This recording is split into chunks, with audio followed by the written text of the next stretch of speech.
Chapter 11. The Mystery of Sex, Transmutation. The 10th Step Toward Riches.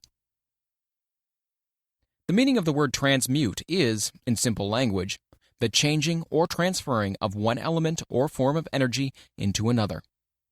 The emotion of sex brings into being a state of mind. Because of ignorance on the subject, this state of mind is generally associated with the physical, and because of improper influences, to which most people have been suggested, in acquiring knowledge of sex, things essentially physical have highly biased the mind. The emotion of sex has back of it the possibility of three constructive potentialities. They are 1. The perpetuation of mankind, 2. The maintenance of health. As a therapeutic agency, it has no equal. 3. The transformation of mediocrity into genius through transmutation. Sex transmutation is simple and easily explained. It means the switching of the mind from thoughts of physical expression to thoughts of some other nature. Sex desire is the most powerful of human desires. When driven by this desire, men develop keenness of imagination, courage, willpower, persistence, and creative ability unknown to them at other times. So strong and impelling is the desire for sexual contact that men freely run the risk of life and reputation to indulge it. When harnessed and redirected along other lines, this motivating force maintains all of its attributes of keenness of imagination, courage, etc., which may be used as powerful creative forces in literature, art, or in any other profession or calling, including, of course, the accumulation of riches. The transmutation of sex energy calls for the exercise of willpower, to be sure, but the reward is worth the effort. The desire for sexual expression is inborn and natural. The desire cannot and should not be submerged or eliminated, but it should be given an outlet through forms of expression which enrich the body, mind, and spirit of man. If not given this form of outlet through transmutation, it will seek outlets through purely physical channels. A river may be dammed and its water controlled for a time, but eventually it will force an outlet. The same is true of the emotion of sex. It may be submerged and controlled for a time, but its very nature causes it to be ever-seeking means of expression. If it is not transmuted into some creative effort, it'll find a less worthy outlet. Fortunate indeed is the person who has discovered how to give sex emotion an outlet through some form of creative effort, for he has, by that discovery, lifted himself to the state of a genius. Scientific research has disclosed these significant facts. 1. The men of greatest achievement are men with highly developed sex natures, men who have learned the art of sex transmutation. 2. The men who have accumulated great fortunes and achieved outstanding recognition in literature, art, industry, architecture, and the professions were motivated by the influence of a woman. The research from which these astounding discoveries were made went back through the pages of biography and history for more than 2,000 years. Wherever there was evidence available in connection with the lives of men and women of great achievement, it indicated most convincingly that they had possessed highly developed sex natures. The emotion of sex is an irresistible force against which there can be no such opposition as an immovable body. When driven by this emotion, men become gifted with a superpower for action. Understand this truth, and you will catch the significance of the statement that sex transmutation will lift one to the status of a genius. The emotion of sex contains the secret of creative ability. Destroy the sex glands, whether in man or beast, and you have removed the major source of action. For proof of this, observe what happens in any animal after it has been castrated. A bull becomes as docile as a cow after it has been altered sexually. Sex alteration takes out of the male, whether man or beast, all the fight that he has in him. Sex alteration of the female has the same effect. The 10 mind stimuli.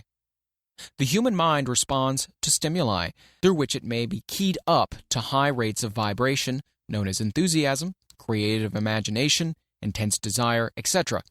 The stimuli to which the mind responds most freely are 1. The desire for sex expression. 2. Love. 3. A burning desire for fame, power, or financial gain. Money. 4. Music. 5. Friendship between either those of the same sex or those of the opposite sex. 6. A mastermind alliance based upon the harmony of 2 or more people who ally themselves for spiritual or temporal advancement. 7. Mutual suffering such as that experienced by people who are persecuted. 8. Autosuggestion. 9. Fear. 10. Narcotics and alcohol. The desire for sex expression comes at the head of the list of stimuli, which most effectively step up the vibrations of the mind and start the wheels of physical action. 8 of these stimuli are natural and constructive. 2 are destructive. The list is here presented for the purpose of enabling you to make a comparative study of the major sources of mind stimulation. From this study, it will be readily seen that the emotion of sex is, by great odds, the most intense and powerful of all mind stimuli. This comparison is necessary as a foundation for proof of the statement that transmutation of sex energy may lift one to the status of a genius. Let us find out what constitutes a genius. Some wiseacre has said that a genius is a man who wears long hair, eats queer food, lives alone, and serves as a target for the joke makers. A better definition of a genius is a man who has discovered how to increase the vibrations of thought to the point where he can freely communicate with sources of knowledge not available through the ordinary rate of vibration of thought. The person who thinks will want to ask some questions concerning this definition of genius. The first question will be, how may one communicate with sources of knowledge which are not available through the ordinary rate of vibration of thought? The next question will be, are there known sources of knowledge which are available only to the genii? And if so, what are these sources, and exactly how may they be reached? We shall offer proof of the soundness of some of the more important statements made in this book, or at least we will offer evidence through which you may secure your own proof through experimentation, and in doing so, we shall answer both of these questions. Genius is developed through the sixth sense. The reality of a sixth sense has been fairly well established. This sixth sense is creative imagination.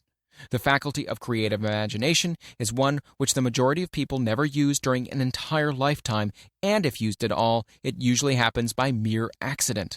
A relatively small number of people use, with deliberation and purpose, afterthought, the faculty of creative imagination. Those who use this faculty voluntarily and with understanding of its functions are genii. The faculty of creative imagination is the direct link between the finite mind of man and infinite intelligence. All so-called revelations referred to in the realm of religion and all discoveries of basic or new principles in the field of invention take place through the faculty of creative imagination. When ideas or concepts flash into one's mind through what is popularly called a hunch, they come from one or more of the following sources. 1. Infinite intelligence. 2. One's subconscious mind, wherein is stored every sense impression and thought impulse which ever reach the brain through any of the 5 senses. 3. From the mind of some other person who has just released the thought, or picture of the idea or concept through conscious thought. Or 4. From that other person's subconscious storehouse. There are no other known sources for which inspired ideas or hunches may be received. The creative imagination functions best when the mind is vibrating due to some form of mind stimulation at an exceedingly high rate. That is, when the mind is functioning at a rate of vibration higher than that of ordinary, normal thought. When brain action has been stimulated through one or more of the 10 mind stimulants, it has the effect of lifting the individual far above the horizon of ordinary thought and permits him to envision distance, scope, and quality of thoughts not available on the lower plane, such as that occupied while one is engaged in the solution of the problems of business and professional routine. When lifted to this higher level of thought, through any form of mind stimulation, an individual occupies, relatively, the same position as one who has ascended in an airplane to a height from which he may see over and beyond the horizon line which limits his vision while on the ground. Moreover, while on higher levels of thought, the individual is not hampered or bound by any of the stimuli which circumscribe and limit his vision while wrestling with the problems of gaining the 3 basic necessities of food, clothing, and shelter. He is in a world of thought in which the ordinary, workaday thoughts have been as effectively removed as are the hills and valleys and other limitations of physical vision when he rises in an airplane. While on this exalted plane of thought, the creative faculty of the mind is given freedom for action. The way has been cleared for the 6th sense to function. It becomes receptive to ideas which would not reach the individual under any other circumstances. This 6th sense is the faculty which marks the difference between a genius and an ordinary individual. The creative faculty becomes more alert and receptive to vibrations originating outside the individual's subconscious mind, and the more the individual relies upon it and makes demands upon it for thought impulses. This faculty can be cultivated and developed only through use. That which is known as one's conscience operates entirely through the faculty of the sixth sense. The great artists, writers, musicians, and poets became great because they acquire the habit of relying upon the still small voice which speaks from within, through the faculty of creative imagination. It is a fact well known to people who have keen imaginations that their best ideas come through so-called hunches. There is a great orator who does not attain to greatness until he closes his eyes and begins to rely entirely upon the faculty of creative imagination. When asked why he closed his eyes just before the climaxes of his oratory, he replied, "I do it because then I speak through ideas which come to me from within." One of America's most successful and best-known financiers followed the habit of closing his eyes for 2 or 3 minutes before making a decision. When asked why he did this, he replied, "With my eyes closed, I am able to draw upon a source of superior intelligence." The late Dr. Elmer R. Gates of Chevy Chase, Maryland, created more than 200 useful patents, many of them basic, through the process of cultivating and using the creative faculty. His method is both significant and interesting to one interested in attaining the status of genius, in which category Dr. Gates unquestionably belonged.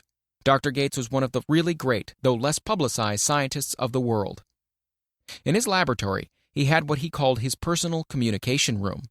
It was practically soundproof and so arranged that all light could be shut out. It was equipped with a small table on which he kept a pad of writing paper. In front of the table on the wall was an electric push button which controlled the lights.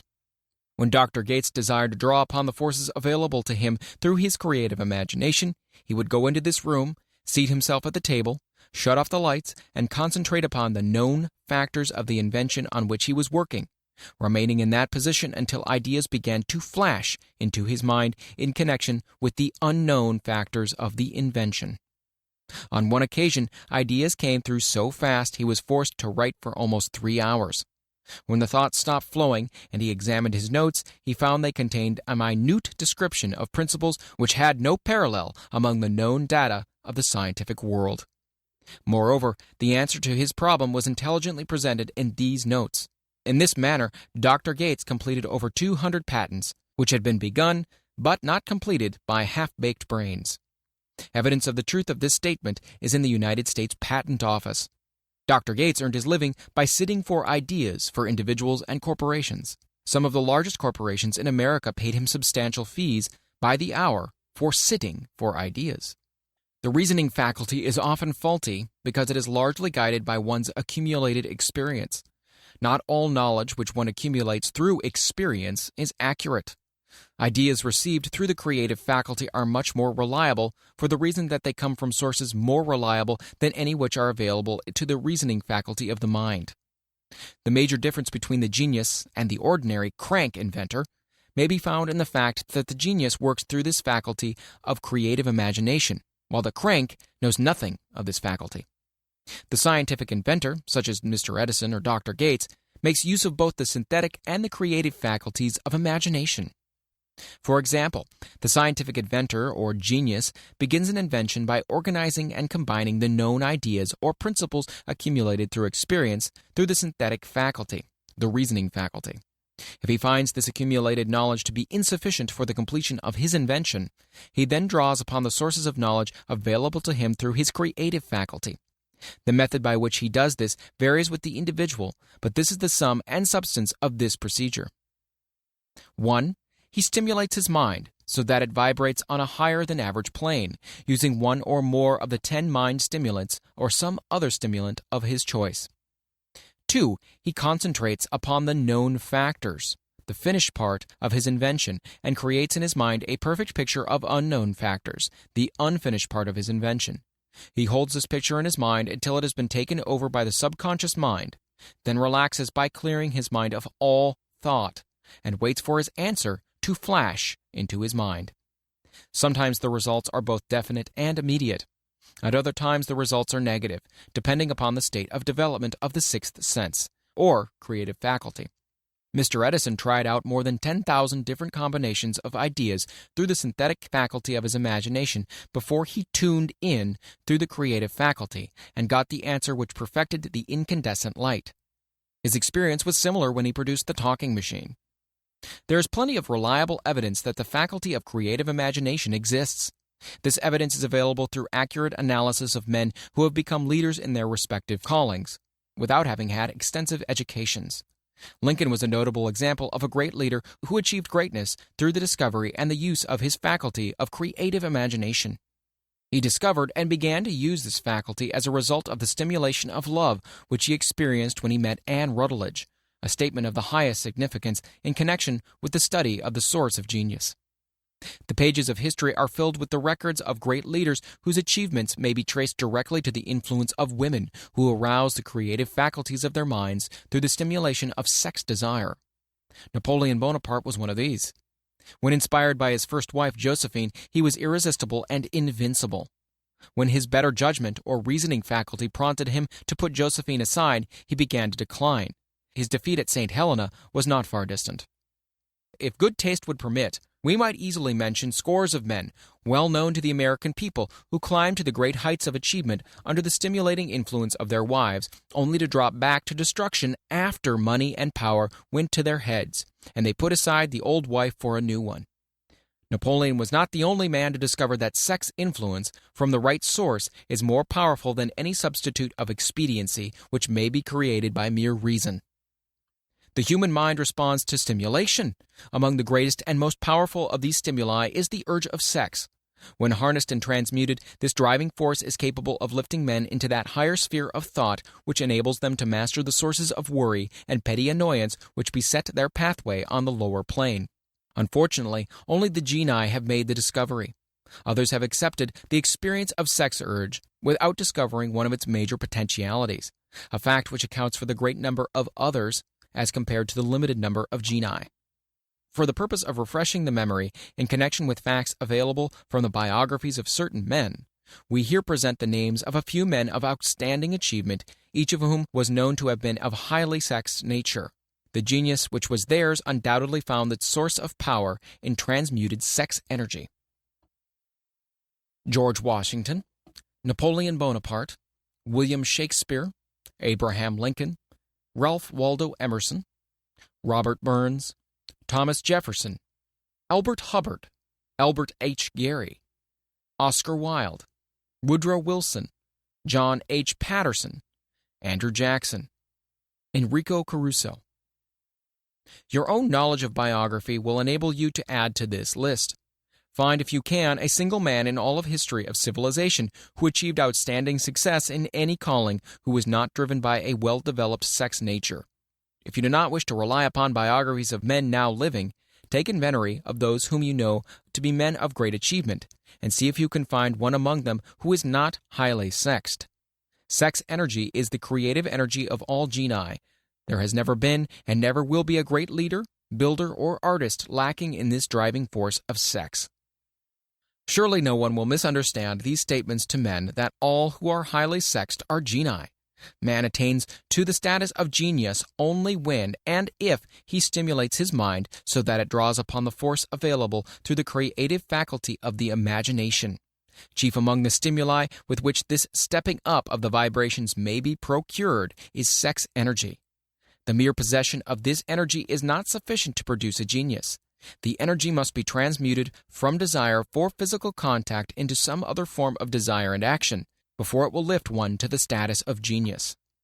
Far from becoming genii because of the great sex desires, the majority of men lower themselves through the misunderstanding and misuse of this great force to the status of the lower animals. Why men seldom succeed before 40. I discovered from the analysis of over 25,000 people that men who succeed in an outstanding way seldom do so before the age of 40, and more often they do not strike their real place until they are well beyond the age of 50. This fact was so astounding that it prompted me to go into the study of its cause most carefully, carrying the investigation over a period of more than 12 years.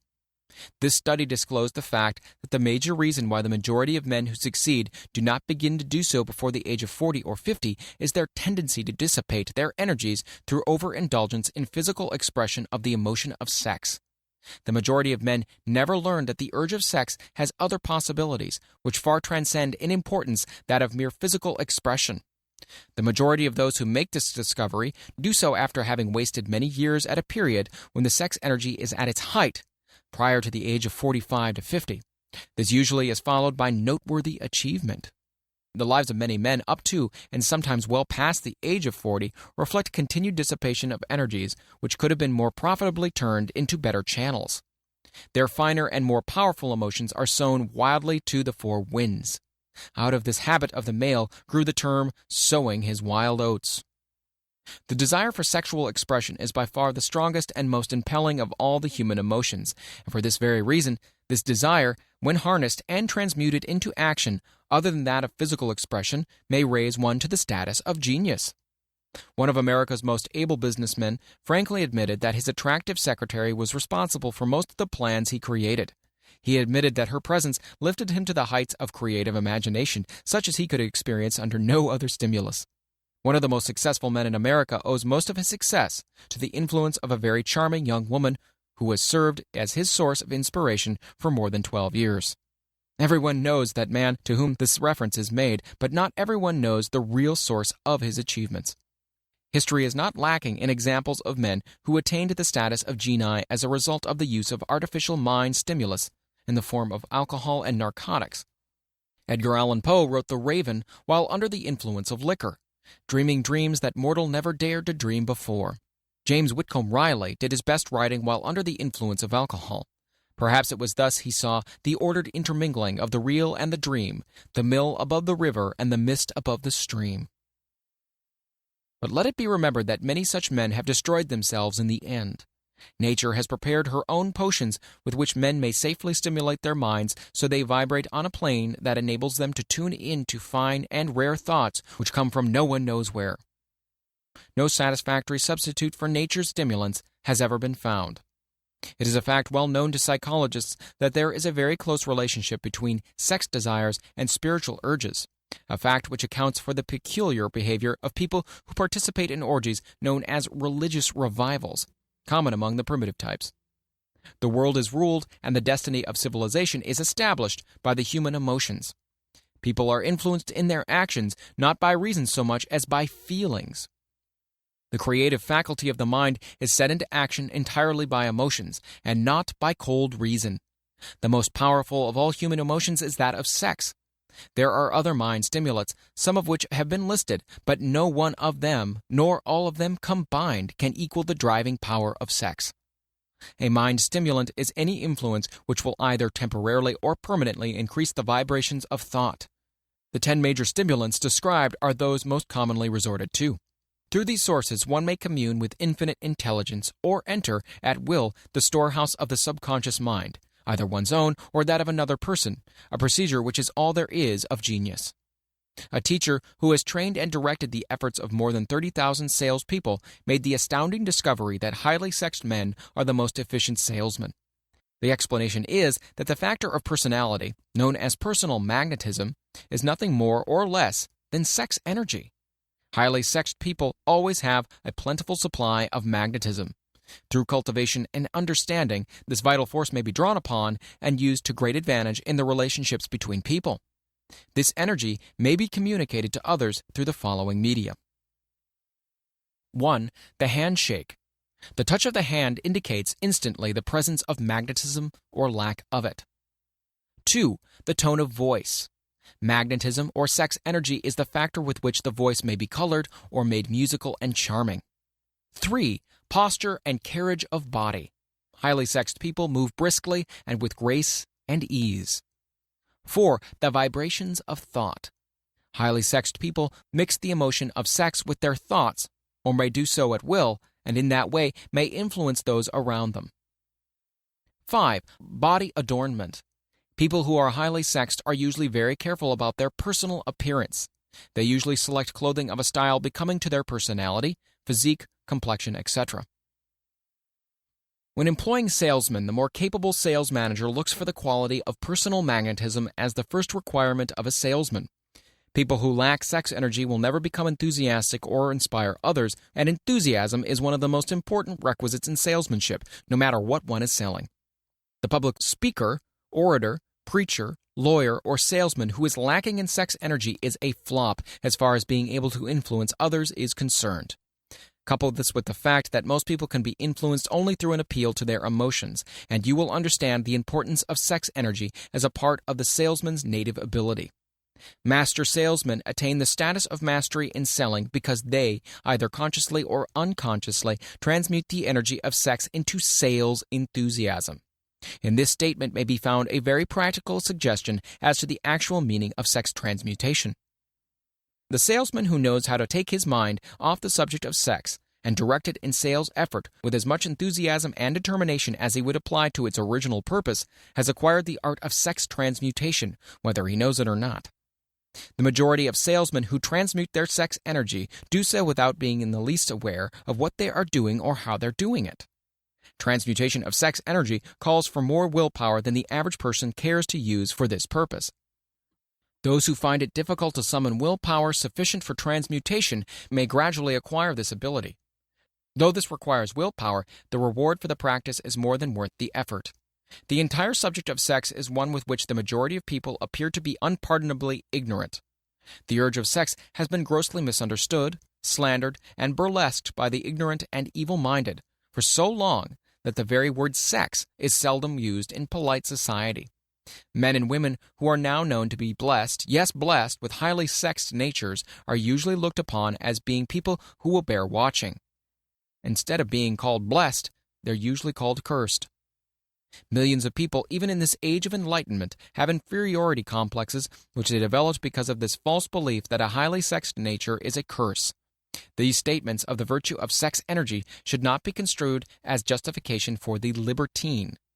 The emotion of sex is a virtue only when used intelligently and with discrimination. It may be misused and often is to such an extent that it debases instead of enriches both body and mind. The better use of this power is the burden of this chapter. It seemed quite significant to the author when he made the discovery that practically every great leader whom he had the privilege of analyzing was a man whose achievements were largely inspired by a woman. In many instances, the woman in the case was a modest, self-denying wife of whom the public had heard but little or nothing. In a few instances, the source of inspiration has been traced to the other woman. Perhaps such cases may not be entirely unknown to you. Intemperance in sex habits is just as detrimental as intemperance in habits of drinking and eating. In this age in which we live, an age which began with the World War, intemperance in habits of sex is common. This orgy of indulgence may account for the shortage of great leaders. No man can avail himself of the forces of his creative imagination while dissipating them. Man is the only creature on earth which violates nature's purpose in this connection. Every other animal indulges its sex nature in moderation and with purpose which harmonizes with the laws of nature. Every other animal responds to the call of sex only in season. Man's inclination is to declare open season.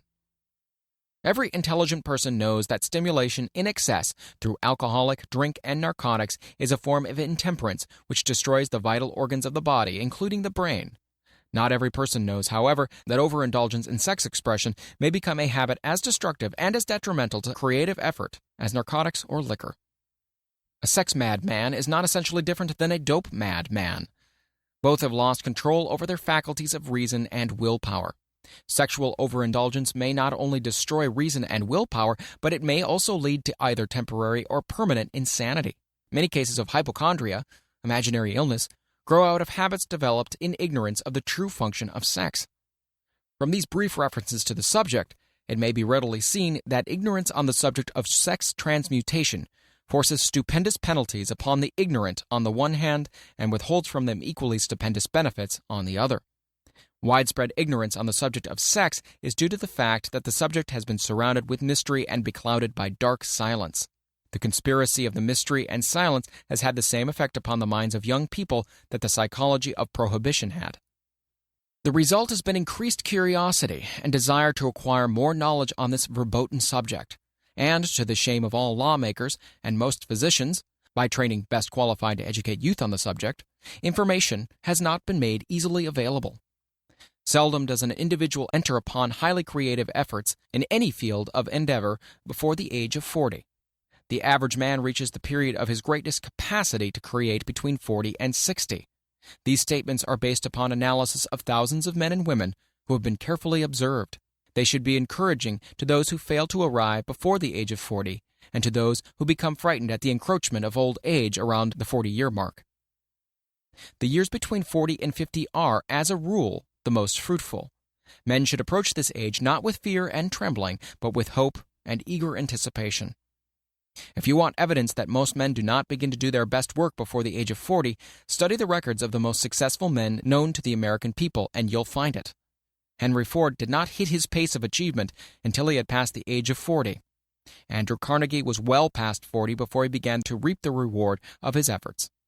James J. Hill was still running a telegraph key at the age of 40. His stupendous achievements took place after that age. Biographies of American industrialists and financiers are filled with evidence that the period from 40 to 60 is the most productive age of man. Between the ages of 30 and 40, man begins to learn, if he ever learns, the art of sex transmutation. This discovery is generally accidental, and more often than otherwise, the man who makes it is totally unconscious of this discovery.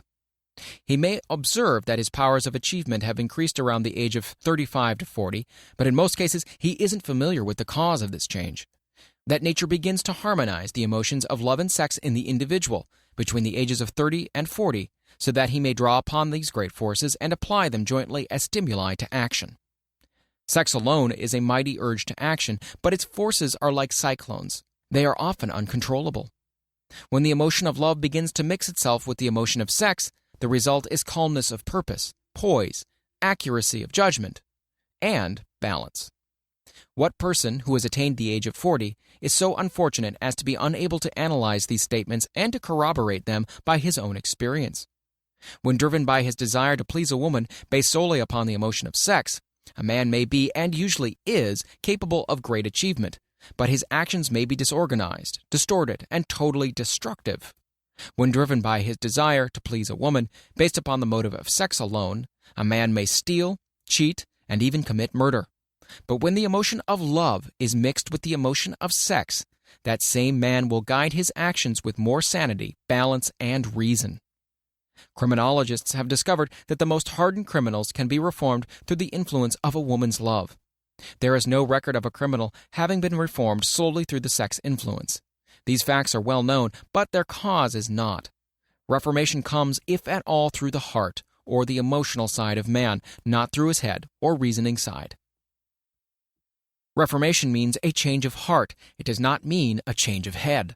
A man may, because of reason, make certain changes in his personal conduct to avoid the consequences of undesirable effects. But genuine reformation comes only through a change of heart, through a desire to change. Love, romance, and sex are all emotions capable of driving men to heights of superachievement. Love is the emotion which serves as a safety valve and ensures balance, poise, and constructive effort. When combined, these three emotions may lift one to an altitude of a genius. Those are genii, however, who know but little of the emotion of love. Most of them may be found engaged in some form of action which is destructive, or at least not based upon justice and fairness towards others. If good taste would permit, a dozen genii could be named in the field of industry and finance who ride ruthlessly over the rights of their fellow men. They seem totally lacking in conscience. The reader can easily supply his own list of such men. The emotions are states of mind. Nature has provided man with a chemistry of the mind, which operates in a manner similar to the principles of chemistry of matter. It is a well-known fact that, through the aid of chemistry of matter, a chemist may create a deadly poison by mixing certain elements, none of which are in themselves harmful in the right proportions. This emotion may likewise be combined so as to create a deadly poison. The emotions of sex and jealousy, when mixed, may turn a person into an insane beast. The presence of any one or more of the destructive emotions in the human mind, through the chemistry of the mind, sets up a poison which may destroy one's sense of justice and fairness. In extreme cases, the presence of any combination of these emotions in the mind may destroy one's reason. The road to genius consists of the development, control, and use of sex, love, and romance. Briefly, the process may be stated as follows. Encourage the presence of these emotions as the dominating thoughts in one's mind, and discourage the presence of all the destructive emotions. The mind is a creature of habit. It thrives upon the dominating thoughts fed it. Through the faculty of willpower, one may discourage the presence of any emotion and encourage the presence of any other. Control of the mind through the power of will is not difficult. Control comes from persistence and habit. The secret of control lies in understanding the process of transmutation. When any negative emotion presents itself in one's mind, it can be transmuted into a positive or constructive emotion by the simple procedure of changing one's thoughts. There is no other road to genius than through voluntary self-effort. A man may attain to great heights of financial or business achievement solely by the driving force of sex energy, but history is filled with evidence that he may, and usually does, carry with him certain traits of character which rob him of the ability to either hold or enjoy his fortune. This is worthy of analysis, thought, and meditation, for it states a truth and knowledge of which may be helpful to women as well as men. Ignorance of this has cost thousands of people their privilege of happiness, even though they possessed riches. The emotions of love and sex leave their unmistakable marks upon the features. Moreover, these signs are so visible that all who wish may read them. The man who is driven by the storm of passion based upon sex desires alone plainly advertises that fact to the entire world by the expression of his eyes and the lines of his face. The emotion of love, when mixed with the emotion of sex, softens, modifies, and beautifies the facial expression. No character analyst is needed to tell you this. You may observe it for yourself. The emotion of love brings out and develops the artistic and aesthetic nature of man. It leaves its impress upon one's very soul, even after the fire has been subdued by time and circumstance. Memories of love never pass. They linger and influence long after the source of stimulation has faded. There's nothing new in this. Every person who has been moved by genuine love knows that it leaves enduring traces upon the human heart. The effect of love endures because love is spiritual in nature. The man who cannot be stimulated to great heights of achievement by love is hopeless. He's dead, though he may seem to be alive. Even the memories of love are sufficient to lift one to a higher plane of creative effort. The major force of love may spend itself and pass away, like a fire which has burned itself out. But it leaves behind incredible marks as evidence that it passed this way. Its departure often prepares the human heart for a still greater love. Go back into your yesterdays at times and bathe your mind in the beautiful memories of past love. It will soften the influence of the present worries and annoyances. It will give you a source of escape from the unpleasant realities of life, and maybe, who knows, your mind will yield to you ideas or plans which may change the entire financial or spiritual status of your life. If you believe yourself unfortunate because you have loved and lost, perish the thought. One who has loved truly can never lose entirely. Love is whimsical and temperamental. Its nature is ephemeral and transitory. It comes when it pleases, and goes away without warning. Accept and enjoy it while it remains, but spend no time worrying over its departure. Worry will never bring it back. Dismiss also the thought that love never comes but once. Love may come and go, times without number, but there are no two love experiences which affect one in just the same way. There may be, and there usually is, one love experience which leaves a deeper imprint on the heart than all the others. But all love experiences are beneficial except to the person who becomes resentful and cynical when love makes its departure. There should be no disappointment over love, and there should be none if people understood the difference between the emotions of love and sex. The major difference is that love is spiritual, while sex is biological. No experience which touches the human heart with a spiritual force can possibly be harmful, except through ignorance or jealousy. Love is, without question, life's greatest experience. It brings one into communion with the infinite intelligence. When mixed with the emotions of romance and sex, it may lead one far up the ladder of creative effort. The emotions of love, sex, and romance are sides of the eternal triangle of achievement-building genius. Nature creates genii through no other force. Love is an emotion with many sides, shades, and colors. The love which one feels for parents or children is quite different from that which one feels for one's sweetheart. The one is mixed with the emotion of sex, while the other is not. The love which one feels in true friendship is not the same as that felt for one's sweetheart, parents, or children, but it too is a form of love. Then there's the emotion of love for things inanimate, such as the love of nature's handiwork. But the most intense and burning of all those various kinds of love is that experience in the blending of the emotions of love and sex. Marriage is not blessed with the eternal affinity of love, properly balanced and proportioned with sex, cannot be happy ones, and seldom endure. Love alone will not bring happiness in marriage, nor will sex alone. When these two beautiful emotions are blended, marriage may bring about a state of mind closest to the spiritual that one may ever know on this earthly plane. When the emotion of romance is added to those of love and sex, the obstructions between the finite mind of the man and the infinite intelligence are removed. Then a genius has been born. What a different story is this than those usually associated with the emotion of sex.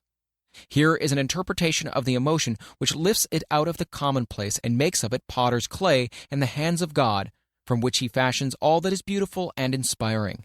It is an interpretation which would, when properly understood, bring harmony out of the chaos which exists in too many marriages. The disharmonies often expressed in the form of nagging may usually be traced to a lack of knowledge on the subject of sex.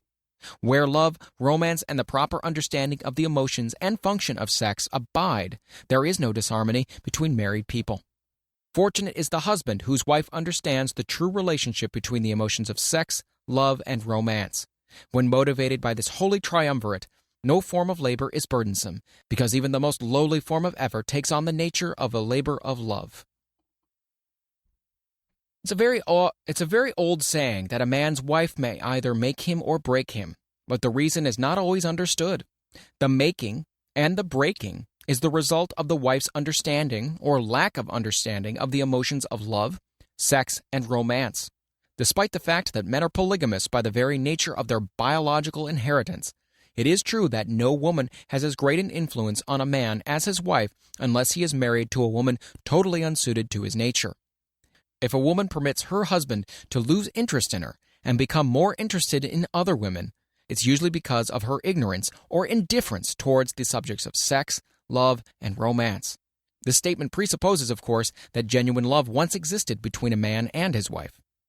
The facts are equally applicable to a man who permits his wife's interests in him to die. Married people often bicker over a multitude of trivialities. If these are analyzed accurately, the real question of the trouble will often be found to be indifference or ignorance on these subjects. Man's greatest motivating force is his desire to please woman. The hunter who excelled during prehistoric days before the dawn of civilization did so because of his desire to appear great in the eyes of a woman. Man's nature has not changed in this respect. The hunter of today brings home no skins of wild animals, but he indicates his desire for her favor by supplying fine clothes, motor cars, and wealth. Man has the same desire to please woman that he had before the dawn of civilization. The only thing that has changed is his method of pleasing. Men who accumulate large fortunes and attain to great heights of power and fame do so mainly to satisfy their desire to please women. Take women out of their lives, and great wealth would be useless to most men. It is the inherent desire of man to please woman which gives woman the power to make or break a man. The woman who understands man's nature and tactfully caters to it need no fear of competition from other women. Men may be giants with indomitable willpower when dealing with other men, but they are easily managed by the woman of their choice. Most men will not admit that they are easily influenced by the women they prefer because it is in the nature of the male to want to be recognized as the stronger of the species. Moreover, the intelligent woman recognizes this manly trait and very wisely makes no issue of it. Some men know that they are being influenced by the woman of their choice, their wives, sweethearts, mothers, or sisters, but they tactfully refrain from rebelling against the influence because they are intelligent enough to know no man is happy or complete without the modifying influence of the right woman. The man who does not recognize this important truth deprives himself of the power which has done more to help men achieve success than all other forces combined.